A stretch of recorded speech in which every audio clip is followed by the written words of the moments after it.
بسم اللہ الرحمن الرحیم۔ السلام علیکم اسٹوڈنٹس، آج ہم کرنے جا رہے ہیں اپنے باب چہارم اخلاق و آداب کا لاسٹ ٹاپک جو ہے ہمارے پاس حسد اور ایس پر مائی نمبرنگ۔ یہ ہے ہمارے پاس چیپٹر نمبر 17 بری عادات سے اجتناب ہمارے پاس ٹاپک ہے، اور اس میں سب سے پہلے ہم لوگوں نے بری عادت دیکھی تھی تکبر، اور آج ہمارے پاس دوسری بری عادت ہے حسد، جو کہ باب چہارم کا آخری ٹاپک ہے اور ہمارا چیپٹر نمبر 17 ہے، اور آج ہمارا باب چہارم کنکلوڈ ہو جائے گا، انشاءاللہ مکمل ہو جائے گا۔ تو چلتے ہیں اپنے آج کے سبق کی طرف۔ پیج نمبر ہے ہمارے پاس آج 57۔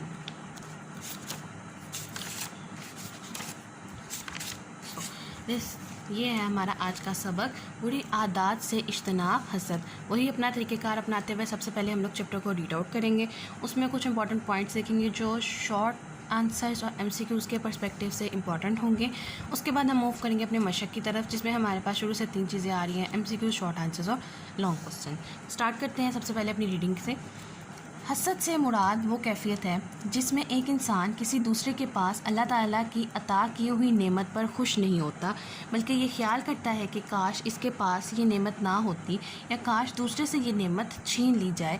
لیکن اگر کوئی شخص یہ سوچتا ہے کہ جو نعمت دوسرے کسی شخص کے پاس ہے کاش میرے پاس بھی ہوتی، تو اس کو رشک کرنا کہتے ہیں۔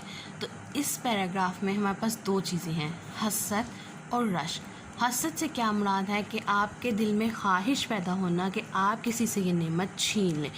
رشک سے کیا مراد ہے کہ رشک سے مراد وہ کیفیت ہوتی ہے کہ انسان یہ سوچے کہ یہ چیز جو اس کے پاس ہے کہ کاش ایک وقت آئے یا کاش ایسا ہو کہ اللہ اس چیز کے ساتھ، اس نعمت کے ساتھ مجھے بھی نواز دے۔ تو حسد اور رشک میں فرق ہے۔ حسد کرنے سے منع کیا گیا ہے، رشک کرنے سے منع نہیں کیا گیا، رشک کرنے کی اجازت دی گئی ہے۔ رشک کرنے کی بہت سی مثال ہوتی ہے۔ کچھ لوگ اگر کسی کے پاس کوئی بہت بڑی نعمت ہے اور کسی انسان کے پاس وہ نعمت نہیں ہے، تو وہ اس پہ رشک کر سکتا ہے کہ کاش اتنی بڑی نعمت، اتنی بڑی چیز جو ہے وہ اس کو بھی حاصل ہو جائے۔ لیکن اگر یہ دیکھنا کہ اس کے بعد سے یہ نعمت چھن جائے، اس کا نقصان ہو جائے، یہ خراب ہو جائے، یا کوئی بھی اس پرسپیکٹیو سے سوچنا کہ اس کو جو ہے وہ چیز ہرٹ کرے گی، تو وہ ہمارے پاس حسد کے زمرے میں چیز آئے گی۔ تو یہاں پہ ہمارے پاس 2 شارٹ بن سکتے ہیں، حسد سے مراد اور رشک سے مراد۔ اس کے علاوہ حسد اور رشک میں فرق کیا ہے، تو یہ پیراگراف ہمارے پاس شارٹ پوائنٹ آف ویو سے امپورٹنٹ ہے۔ قرآن و سنت میں حسد کو پسند نہیں کیا گیا، لیکن رشک کی اجازت دی گئی ہے۔ حسد کرنے والوں کو حاسد کہتے ہیں۔ ارشاد باری تعالیٰ ہے، سورہ فلق کی آیت نمبر 5 ہے، وَمِن شَرِّ حَاسِدٍ إِذَا حَسَدَ، اور حسد کرنے والے کے شر سے جب وہ حسد کرنے لگے۔ سب سے پہلے ابلیس نے حضرت آدم علیہ السلام سے حسد کیا۔ تو یہ ہمارے پاس ایم سی کیو آ جاتا ہے کہ سب سے پہلے کس نے حسد کیا؟ سب سے پہلے حضرت آدم علیہ السلام نے حسد کیا، اور اللہ تعالیٰ کے حکم کے باوجود حضرت آدم علیہ السلام کو سجدہ نہیں کیا۔ جو شخص اپنے کسی مسلمان بھائی کے علم و فن، دولت و ثروت یا منصب سے حسد کرتا ہے، وہ ابلیس کے پیروکاروں میں شامل ہوتا ہے۔ تو یہ کوشچن آ سکتا ہے کہ ابلیس کے پیروکاروں میں کون شامل ہے؟ جو اپنے مسلمان بھائی کے علم و فن، دولت و ثروت یا منصب سے حسد کرتا ہے، وہ ابلیس کے پیروکاروں میں شامل ہوتا ہے۔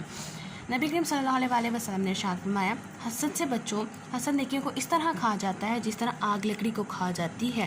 سنن نبی داؤد کی آیت نمبر 4903 ہے، حدیث نمبر 100۔ رشک کرنا حرام نہیں ہے، بلکہ اللہ تعالیٰ کی عطا کردہ نعمتوں میں سے کسی کی اچھی عادت اور عمل کو رشک کی نگاہ سے دیکھنا جائز ہے۔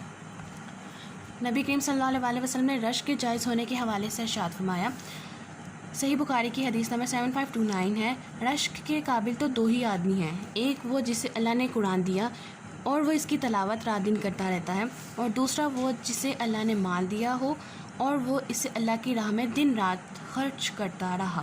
تو یہ ہمارے پاس شارٹ آ سکتا ہے کہ کن 2 لوگوں سے جو ہے وہ رشک کرنے کی اجازت دی گئی ہے اور اسے جائز قرار دیا گیا، تو اس کا آنسر ہمارے پاس کس طرح آئے گا کہ ہم لوگ یہ حدیث جو ہے وہ کوٹ کریں گے۔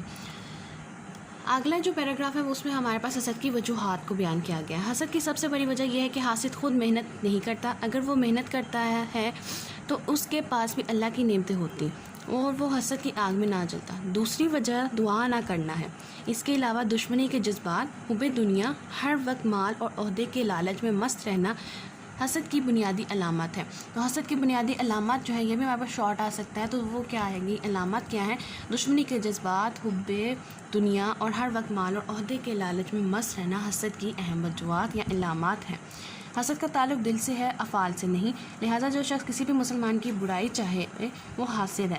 حاسد اپنا سب سے بڑا نقصان یہ کر رہا ہوتا ہے کہ وہ اللہ تعالیٰ کی وہ نعمتیں جو اس نے انسان پر کی ہیں ان کو ناپسند کر کے اللہ تعالیٰ کی نافرمانی کا مرتکب ہو رہا ہوتا ہے، اور بعض اوقات انسان اس حد تک گر جاتا ہے کہ قتل و غارت پر بھی اتر آتا ہے، جس طرح قابیل نے حسد کرتے ہوئے اپنے بھائی حابیل کو قتل کر دیا۔ تو قابیل نے کس کو کیا؟ حابیل کو قتل کیا، اور اس قتل کرنے کی وجہ کیا تھی؟ صرف اور صرف حسد۔ انسان جب اس طرح کی گھٹیا حرکت کرتا ہے تو دنیا اور آخرت میں ناکام ہو جاتا ہے، معاشرے کو مثبت کی بجائے منفی جذبات اور عوامل کی طرف دھکیل دیتا ہے، یہ اپنی تخلیق کا مقصد بھی کھو بیٹھتا ہے اور مایوسی کی دلدل میں دھنستا چلا جاتا ہے، جیسا کہ یہود مدینہ محض حسد کی وجہ سے رسول اللہ صلی اللہ علیہ وسلم پر ایمان لانے سے محروم رہے۔ ہمیں بھی چاہیے کہ ہم اپنا محاسبہ کریں، خصوصاً جب رات کو سونے کے لیے بستر پر جائیں تو پورے دن کا تجزیہ کریں کہ میں نے دل میں کسی شخص کے بارے میں حسد تو نہیں رکھا۔ اگر خود کو اس طرح کے جذبات کا مرتکب پائیں تو اللہ تعالیٰ کی بارگاہ میں توبہ اور استغفار کریں، اور جس پر اللہ تعالیٰ کے فضل و کرم کو دیکھیں اس کے لیے خیر و برکت کی دعا کریں۔ لاسٹ میں ہمیں حسد سے بچنے کا طریقہ بتایا جا رہا ہے۔ نبی پاک صلی اللہ علیہ وسلم ہر رات کو سونے سے پہلے حسد سے اللہ تعالیٰ کی پناہ مانگ کر سوتے تھے۔ تو یہ ہمارے پاس شارٹ کوسچن بھی آ سکتا ہے، بلکہ یہ ہمارے پاس ایکسرسائز کا شارٹ کوسچن بھی ہے کہ حسد سے بچنے کا طریقہ کیا ہے۔ اللہ تعالیٰ کی پناہ مانگ کر سوتے تھے آپ صلی اللہ علیہ وسلم۔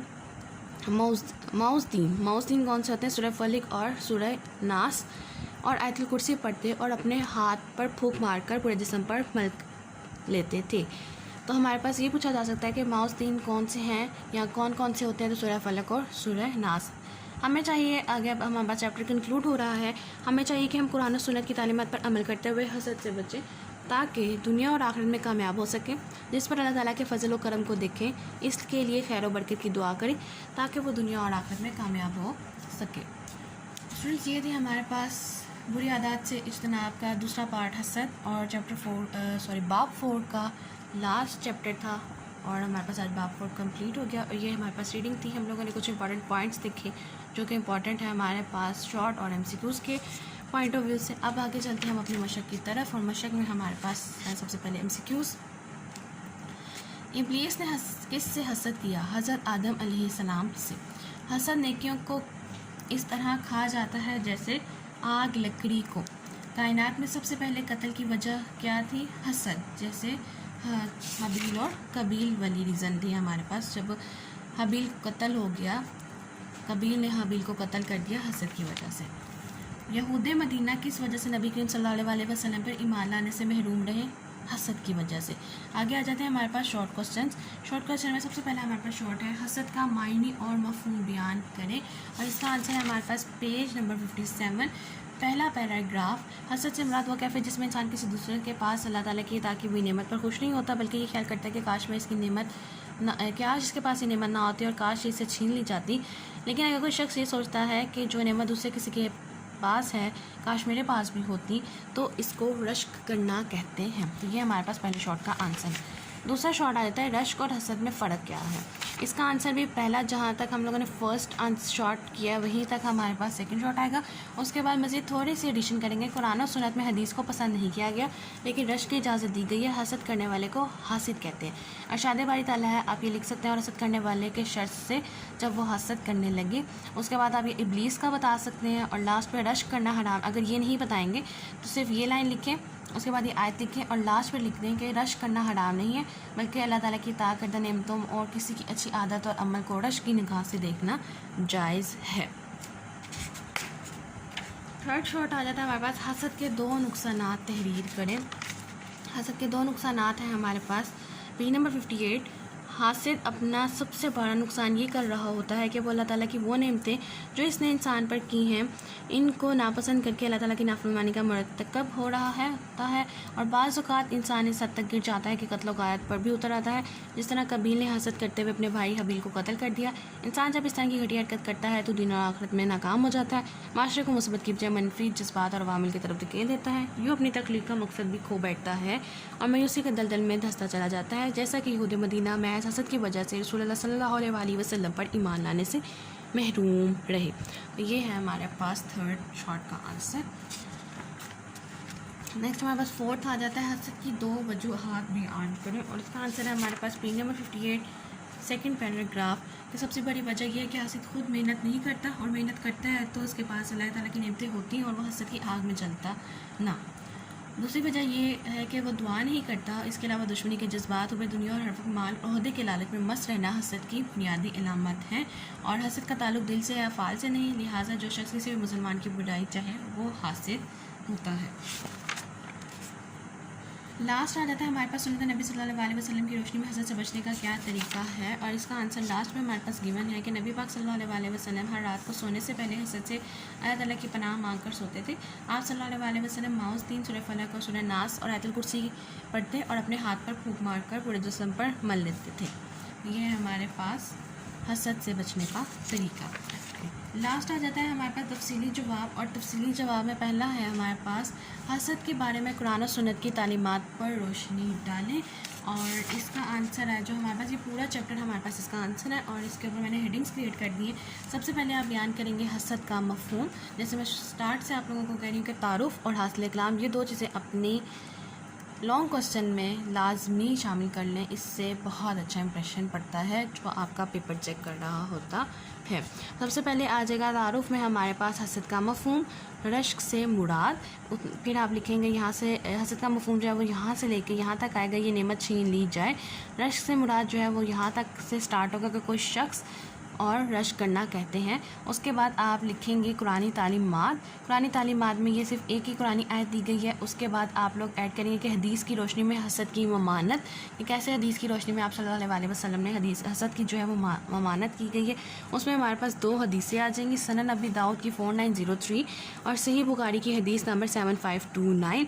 اس کے بعد آپ ہیڈنگ دیں گے حسد کی وجوہات، جس میں آپ ساری یہ وجوہات ایکسپلین کریں گے۔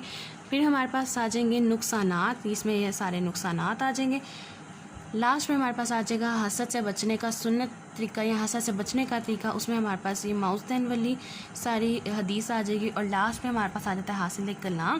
تو یہ ہمارے پاس جو ہے آپ لوگوں کا کلوں کوسچن پورا ہو جائے گا، جس میں آپ لوگوں نے سنت نبی صلی اللہ علیہ وسلم کی روشنی میں حسد سے بچنے کا طریقہ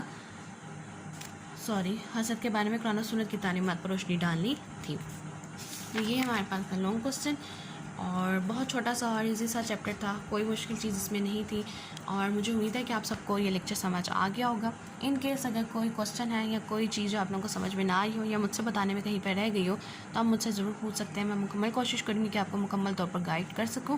اور جاتے ہوئے لاسٹ میں میری صرف آپ لوگوں سے ریکویسٹ ہے کہ کائنڈلی پلیز چینل کو سبسکرائب کیجیے، ویڈیو کو لائک کیجیے اور اپنے فرینڈس کے ساتھ ضرور شیئر کیجیے۔ Thank you.